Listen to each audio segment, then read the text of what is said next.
بسم اللہ الرحمن الرحیم۔ شروع اللہ کے نام سے کرتے ہیں جو بڑا ہی نہایت رحم فرمانے والا ہے۔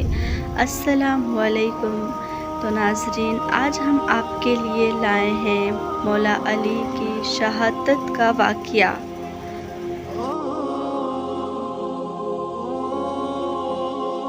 امام علی رضی اللہ تعالیٰ عنہ اذان دے کے مصلی عبادت پہ آئے، اللہ تعالیٰ کی عبادت کرنے لگے۔ جیسے ہی امام علی رضی اللہ تعالیٰ عنہ سجدے میں گئے،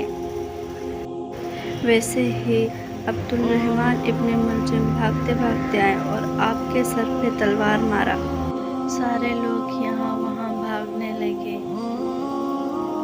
کچھ لوگ مولا علی علیہ السلام کے قاتل کو ڈھونڈنے لگے تو کچھ لوگ مولا علی علیہ السلام کو دیکھ رہے تھے، ان کا خون صاف کر رہے تھے۔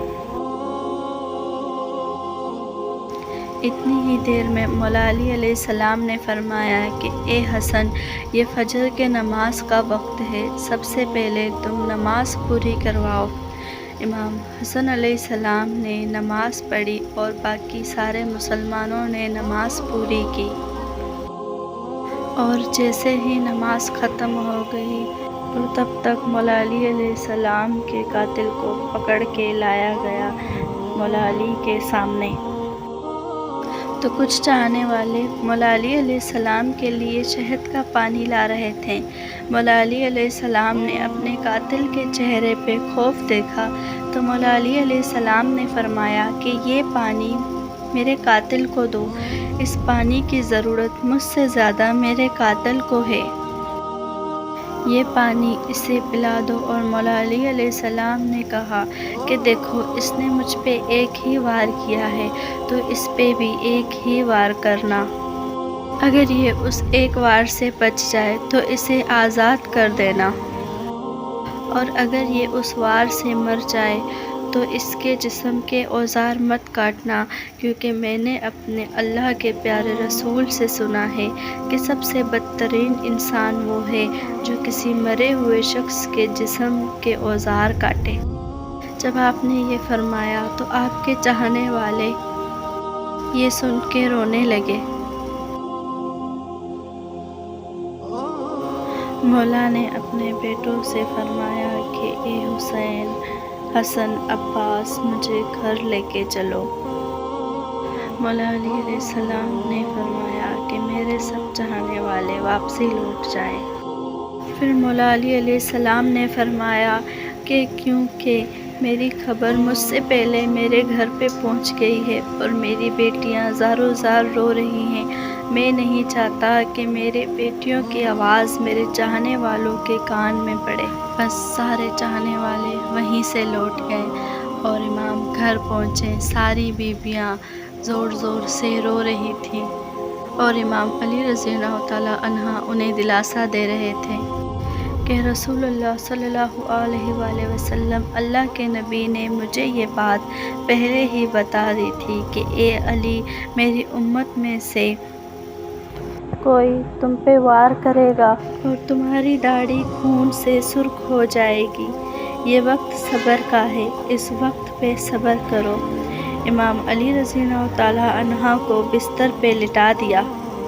جیسے ہی طبیب نے امام علی کو دیکھا تو وہ زور زور سے رونے لگا اور کہنے لگا کہ وہ ظرف زہر سے بھرا ہوا تھا اور وہ زہر مولا علی علیہ السلام کے جسم میں پھیل چکا ہے، جتنا ہو سکے آپ انہیں دودھ پلائیں۔ یہ خبر کوفے کی گلیوں میں پہنچی، وہاں کے یتیم بچے اپنے حصے کا دودھ لے کے آئے اور آوازیں بلند کی اور کہا، اے امام حسین، ہمارے حصے کا دودھ ہمارے مولا کو پلاؤ۔ بچے رو رو کے بولے کہ ہم ایک مرتبہ یتیم ہو چکے ہیں، دوسری مرتبہ یتیم نہیں ہونا چاہتے۔ امام علی رضی اللہ تعالیٰ عنہ بستر شہادت پہ بھی مسلسل اللہ تعالیٰ کا ذکر کرتے رہے۔ جیسے ہی 19 رمضان کا دن ختم ہوا اور 20 رمضان کی رات شروع ہوئی، آپ فرمانے لگے کہ اب میرے حجرے میں کوئی بھی نہ آئے، کیونکہ ساری دنیا کے جنات اور فرشتے مجھ سے ملنے آ رہے ہیں۔ جیسے ہی 20 رمضان کا سورج ڈوبنے لگا، مولا علی علیہ السلام نے فرمایا، اے حسن، میرے چاہنے والوں کو بلاؤ اور ان سے کہو کہ اپنے امام کا آخری دیدار کر لو۔ آپ کے عقیدت مند لائن لگا کے پہنچے، گھر میں آئے تو دیکھا زہر پھیلنے کی وجہ سے آپ کا چہرہ زرد ہو چکا ہے۔ سب چیخ چیخ کے رونے لگے۔ امام علی نے فرمایا کہ پوچھو، جو مجھ سے پوچھنا ہے پوچھو، میں علی دنیا کے راستوں سے زیادہ آسمان کے راستوں کو جانتا ہوں۔ ایسا نہ ہو کہ کل کو تمہاری آنکھیں مجھے نہ دیکھیں اور تم لوگ پچھتاؤ کہ کاش کچھ اور بھی پوچھ لیتے۔ کوئی عقیدت مند زیارت کرتا رہا، کوئی سوال پوچھتا رہا، کوئی جواب دیتا رہا۔ جیسے ہی عقیدت مند جا رہے تھے، امام علی نے فرمایا، اے حسن، میرے پورے خاندان کو میرے حجرے میں لاؤ۔ امام علی رضی اللہ تعالیٰ عنہ نے وصیتیں کیں اور فرمایا کہ میرے خاندان کا وارث میرا سب سے بڑا بیٹا حسن ہے، جو یہ کہے وہ کرنا، اور فرمایا، ہے حسن، اپنے زبان اور اپنے کردار سے جتنا ہو سکے اتنا پیار اور امن پھیلانا، اور اپنے نانا کے صلح حدیبیہ کو یاد رکھنا، کوشش کرنا کہ کوئی مسلمان کا دشمن نہ بنے، اپنے تقوی کو کبھی نہ چھوڑنا،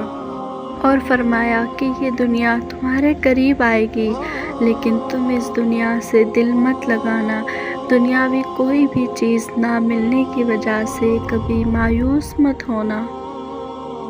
اور فرمایا، حسن حسین، جہاں تک ہو سکے میرے اس بات کو پھیلانا کہ اپنے کام ذمہ داری سے پورے کرو اور اپنے تعلقات اچھے رکھو، کیونکہ میں نے تمہارے نانا حضرت محمد صلی اللہ علیہ وآلہ وسلم سے سنا ہے کہ لوگوں کے بیچ صلح کروانا ہزاروں سال نماز اور روزوں سے زیادہ ہے، اور یتیموں کے بارے میں فرمایا کہ اللہ سے ڈرتے رہو کہ کبھی کوئی یتیم بھوکا نہ سوئے، اور اپنے پڑوسیوں کا خیال رکھیں، ان سے حسن سلوک سے رہیں، کیونکہ اللہ کے نبی نے پڑوسیوں کے بارے میں بار بار فرمایا، یہاں تک کہ لوگ یہ سمجھنے لگے کہ اللہ کا رسول انہیں ہمارا وارث نہ بنا دے، اور فرمایا کہ قرآن کو سمجھنے میں دیر نہ کرنا، ایسا نہ ہو کہ لوگ تم سے پہلے قرآن کو سمجھنے لگے اور تم پہ حکومت کرنے لگے۔ نماز پابندی سے پڑھنا، نماز کبھی نہ چھوڑنا۔ نماز ایک ایسا راستہ ہے جو ہمیں اللہ تعالیٰ کے قریب کر دیتا ہے، اور فرمایا، اللہ کے گھر کی حفاظت کرو کیونکہ وہ تمہاری پہچان ہے، اور فرمایا کہ اللہ سے ڈرو، اپنے مال، زبان اور اپنے ہاتھوں سے کسی کا مال ضبط نہ کرو، اور اپنے زبان اور اپنے ہاتھ سے کسی کو تکلیف نہ دو، اور ایک دوسرے کی مدد کرتے رہنا، سب مسلمان ایک ساتھ جڑے رہنا، نہیں تو تم لوگوں پہ ایسے لوگ آئیں گے جو تم لوگوں کی بات کبھی نہیں سنیں گے۔ اور فرمایا کہ عبد المطلب کے بیٹوں کو خبر کر دو کہ اگر اس ظرف سے میری شہادت ہو گئی تو میرے قاتل کو پکڑ کے ایک ہی ظرف سے وار کریں، اور اگر وہ بچ جائے تو اسے آزاد کر دیا جائے، اور اگر اسے ایک وار سے موت آ جائے تو اس کے جسم کی بے حرمتی مت کرنا، اس کے جسم کے حصے مت کاٹنا۔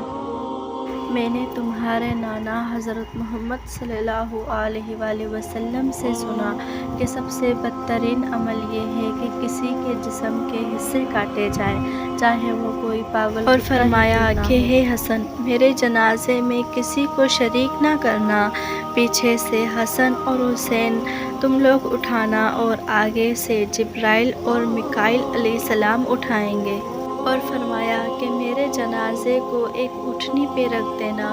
اور جہاں وہ اٹھنی رکے گی وہاں میری قبر ہوگی، اور میری قبر کا کسی انسان کو نہ بتانا، کیونکہ اللہ کے دین کے دشمن یہ چاہیں گے کہ میری قبر سے مجھے نکال کے میری جسم کی بے حرمتی کریں، اور مولا علی نے عباس کی طرف دیکھ کے بولا کہ اے عباس، میں نے تمہیں اللہ سے کربلا کے لیے مانگا ہے، اور فرمایا کہ حسین تمہارا آقا ہے، ان کا غلام ہو کے رہنا۔ اور امام حسین کی طرف دیکھ کے امام علی علیہ السلام رونے لگے اور فرمایا کہ اے حسین، تمہارے شہادت کا واقعہ تمہارے نانا نے تمہارے آمد کے وقت بتا دیا تھا کہ کربلا کی زمین پہ 3 دن بھوکے پیاسے رہ کے تمہیں شہید کر دیا جائے گا، تمہارے ساتھیوں کو، تمہارے بچوں کو بے دردی سے مارا جائے گا، اور فرمایا کہ تمہاری شہادت کے بعد میری بیٹیوں کو، تمہاری بہنوں کو رسی سے باندھ کے کوفہ شام میں لے جایا جائے گا، لیکن تم سب لوگ صبر کرتے رہنا، اور آخرت کے ٹائم تمہاری بیٹیاں اور بہنوں سے کہنا کہ صبر کرتے رہو، اور قدم قدم پہ یہ گواہی دو کہ اللہ کے سوا کوئی عبادت کے قابل نہیں،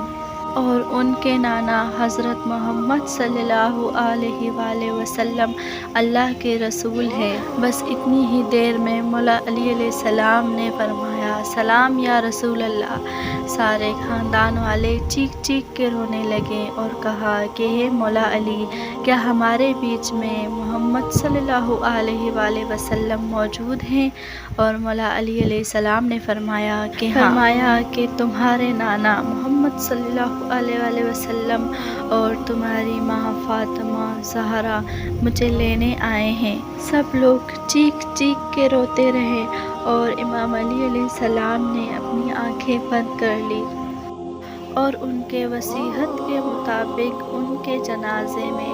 کوئی بھی شریک نہیں ہوا۔ پیچھے سے امام حسن اور حسین نے اٹھایا، اور آگے سے وہ جنازہ خود بہ خود اٹھنے لگا، اور ایک نورانی اونٹنی نظر آئی۔ انہوں نے جنازے کو اونٹنی پہ رکھا، اونٹنی کوفہ سے باہر نکلتے چلتی گئی، اور وہ اونٹنی چلتے چلتے ایک ویران جگہ پہ رکی جہاں ایک چمکدار پتھر پڑا ہوا تھا۔ امام حسن نے وہ پتھر ہٹایا تو دیکھا اس کے نیچے ایک قبر بنی ہوئی ہے، اور اس قبر پہ لکھا ہوا تھا کہ یہ قبر اللہ کے نبی نوح نجی اللہ نے بنائی ہے، اللہ کے ولی علی ابو ابن طالب کے لیے۔ سلام ہو اللہ کے ولی امام علی پہ، سلام ہو شیر خدا مولا علی پہ۔ ایسے ہی اسلامک اچھے اچھے واقعات دیکھنے کے لیے ہمارے چینل کو سبسکرائب ضرور کیجیے گا۔ ملتے ہیں نیکسٹ ویڈیو میں، تب تک کے لیے اللہ حافظ۔